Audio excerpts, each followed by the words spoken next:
And welcome to Top Story. One of the big top stories for the last seemingly months has been the snow and more snow. It's been a long winter so far, and we've gotten an unprecedented amount of snow. To help us understand if that's automatically meaning there's going to be flood situations when the snow melts, from the Conservation Authority, Rhonda. Rhonda, tell us whether or not, as a layperson, because I watch my husband shovel snow off the roof, and I think, man, there is a lot of snow. It's going to automatically flood. Yeah, that's not the case. It's not the case. No. What we do every winter is we have 6 snow survey stations around the city, mostly in the northern end of the city, and we actually monitor how much snow, we measure how much snow in depth and how much water equivalent is in the snow. So the depth of the snow as of last Thursday was about 3 feet, so 36 inches, just under a meter.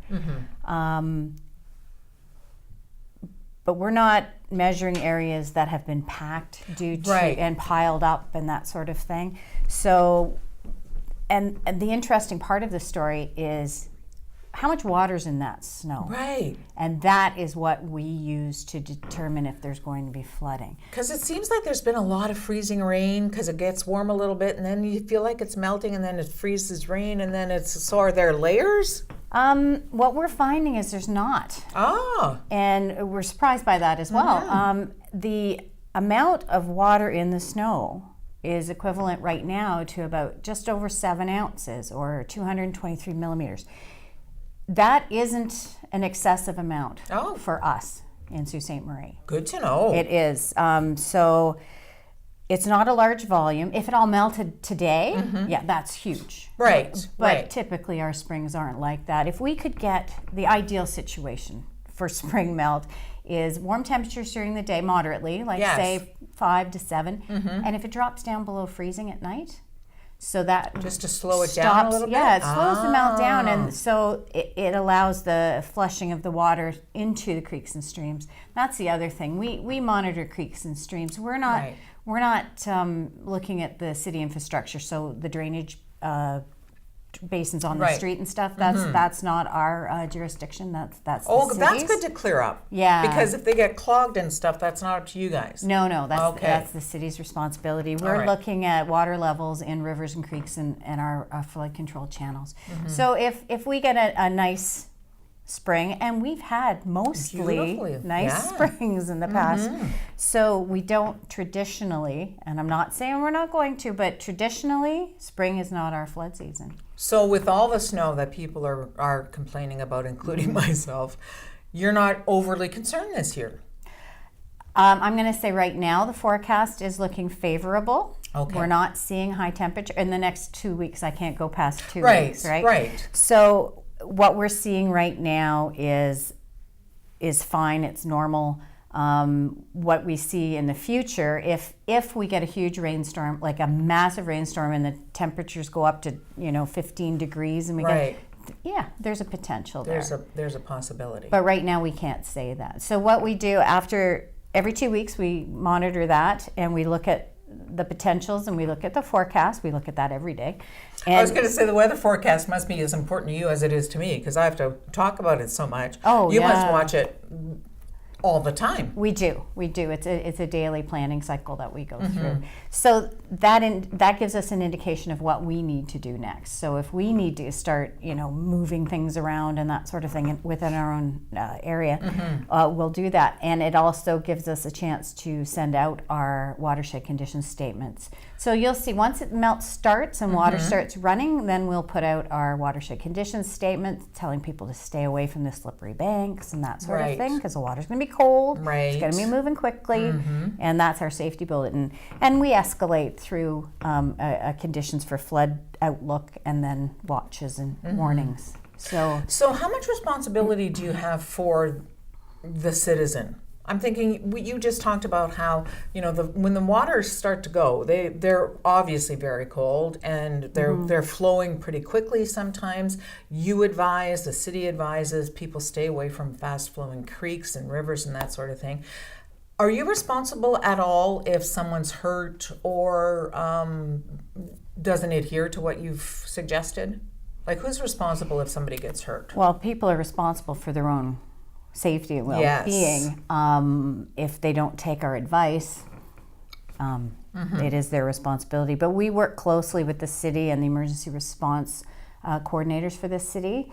And we're always, I was just talking to one of them this morning. Oh, really? About what happens next and where we go. So our watches and warnings go out, and we just don't send them to the city. We send them to all the media outlets as well, so that everybody's aware. So we want public awareness and is important, and our regulations also help in public safety by helping people not go where hazards exist, build where hazards exist, whether it be on right next to a creek that will flood, historically has flooded, or whether it's on a slope. Things have to be engineered so that people are safe. So that's part of our responsibility, but if people choose not to listen to our watches and warnings, that's their all you can do is your job. Yes. Right. With regards to Mother Nature, because she does have a mind of her own. She does. When she surprises you, what's usually the biggest surprise for you historically?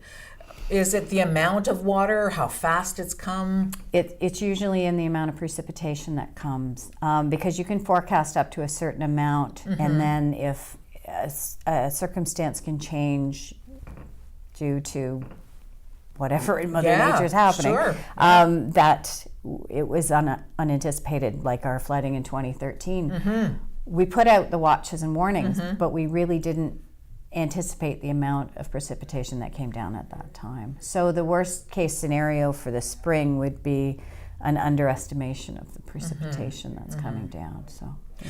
The Goulee is something that everybody talks about this time of the year. As spring comes, the Goulee's going to overflow. Is that a given every year? I can't speak to that. It's out of our jurisdiction. Oh, is it? It's out of your jurisdiction. Yeah, that's the MNRS. Oh, MNRS gets to do the Goulee. Good for you. You have enough on your plate. Some of the things that affect flooding, we're talking precipitation. Is that the only thing weather-wise?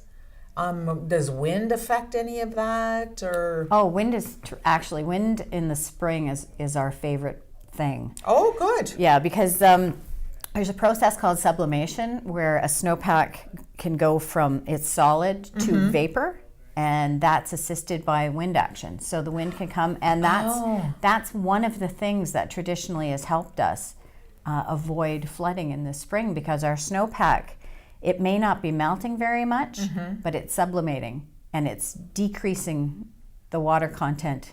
So the water actually gets swept away by the wind? Oh, we like the wind We do in the spring for sure. Oh, that's so awesome. Yeah. When can you say, or is there a time historically that you can generally say, okay, we're good, we're clear? I mean, July? No, because then we start getting into our flood right, exactly. No, we're on guard every day. So yeah, every season's flood season, as we say. So, if somebody is going out, to camp, and there's a creek, and they're concerned about flooding in the basement, can they call, or should they just listen to local media? How can they find out more information about the local situation, Well, it depends on where it is and whether it's in our jurisdiction. Right. So we can put out the warnings for specific areas within Sault Ste. Marie that we know traditionally have had flood issues. Outside of Sault Ste. Marie, it would be the MNRF. And they can call us, but if they're flooding, call emergency services. Don't call us. Yeah, because you can't go out there.